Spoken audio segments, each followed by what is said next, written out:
Bonjour et bienvenue dans ce premier épisode de cette toute nouvelle catégorie de vidéos que j'ai baptisée Biz Story, puisque je vais vous raconter comment sont nés certains business. Et aujourd'hui, je vais vous parler de Lacoste.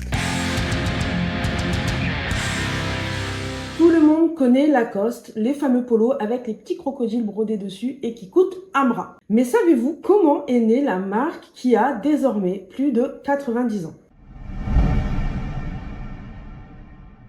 Nous sommes en 1919, René Lacoste a 15 ans et c'est le fils d'un riche homme d'affaires. Petit bémol, René est en mauvaise santé. Et à l'époque, quand t'avais un petit problème de santé, on ne faisait pas des scanners ou des IRM, déjà parce que clairement, ça n'existait pas. René va donc chez son médecin qui lui conseille de faire du sport afin de pouvoir potentiellement se remettre en forme. Non mais qu'est-ce que c'est que ces gens qui font du sport là?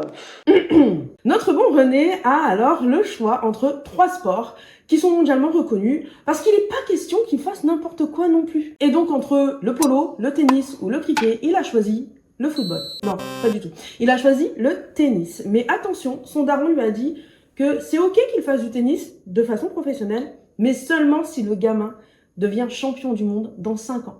Sinon, il devra bosser dans l'entreprise familiale Hispano Suiza, qui est une marque automobile. Évidemment, René Lacoste n'a jamais été champion du monde de tennis.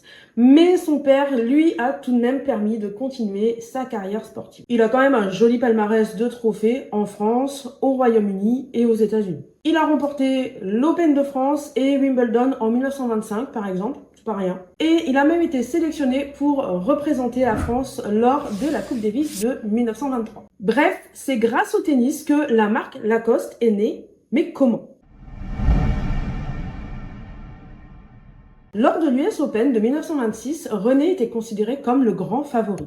À cette période, les joueurs de tennis ont un code vestimentaire hyper strict à respecter. Chemise à manches longues et pantalons longs sont de rigueur. Genre le truc pas pratique du tout pour jouer au tennis, quoi. Et là, René débarque sur le court de tennis avec un polo à manches courtes. Truc de dingue pour l'époque. Alors, bien sûr, René Lacoste provoque un énorme scandale. En plus, il gagne l'US Open, donc tout le monde est vénère parce qu'il a gagné avec une tenue incorrecte. Donc, il fout une giga merde pendant le tournoi. Et tout ça pour un polo. Mais finalement, il découvre que son polo a marqué les esprits. Et vu son sens des affaires, je vous rappelle que papa est directeur d'une grande entreprise automobile espagnole, il se dit et si j'en faisais une marque ? René arrête le tennis en 1929 à cause de problèmes de santé. Un comble quand on sait pourquoi il a commencé le tennis. Et c'est en s'associant avec André Gillier qu'il crée la marque Lacoste en 1933. Alors pour info, André Gillier, c'est le mec qui a inventé le slip kangourou. Voilà. Ils se sont rencontrés parce qu'André voulait racheter Hispano Suiza, la boîte de papa.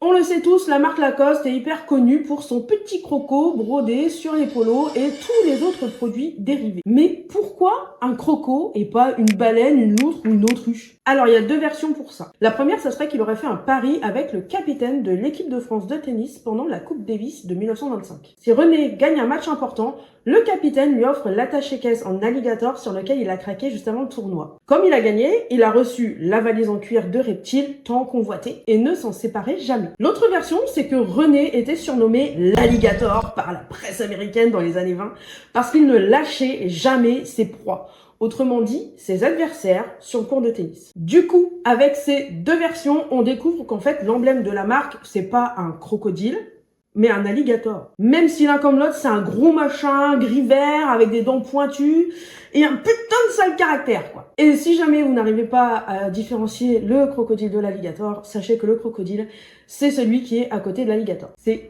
carrément la même chose. Quelle blague de merde.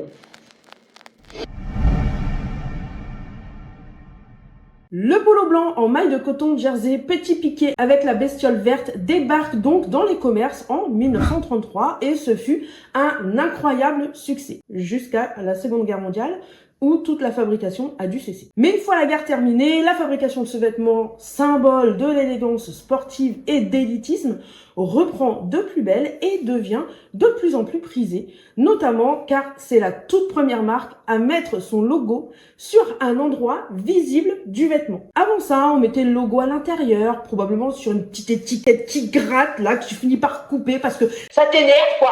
La marque qui est extrêmement populaire en France ne veut pas se contenter que de ça. Elle part donc s'exporter aux États-Unis vers 1952, un an après avoir réussi le pari de lancer une gamme hyper colorée, une grande première pour l'époque. Lacoste entre en collaboration avec la société Izod, avec qui elle travaille jusqu'au début des années 80 aux États-Unis, sous le nom d'Izod Lacoste. Par la suite, le nom de la marque est plutôt connu avec son abréviation Lacoste, que nous utilisons tous encore actuellement. Aujourd'hui, Lacoste s'est beaucoup développé et ne vend plus que simplement des vêtements pour les tennisman ou des golfeurs.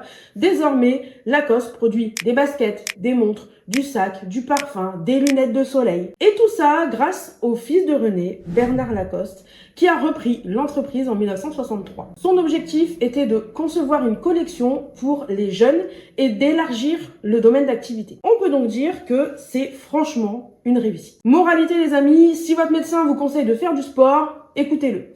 C'est peut-être comme ça que vous aurez l'idée du siècle. J'espère que ce premier épisode de Biz Story vous a plu et que vous avez appris des trucs. N'hésitez pas à commenter, partager, liker, vous abonner pour ne pas rater les prochains épisodes. On se retrouve très vite. Ciao!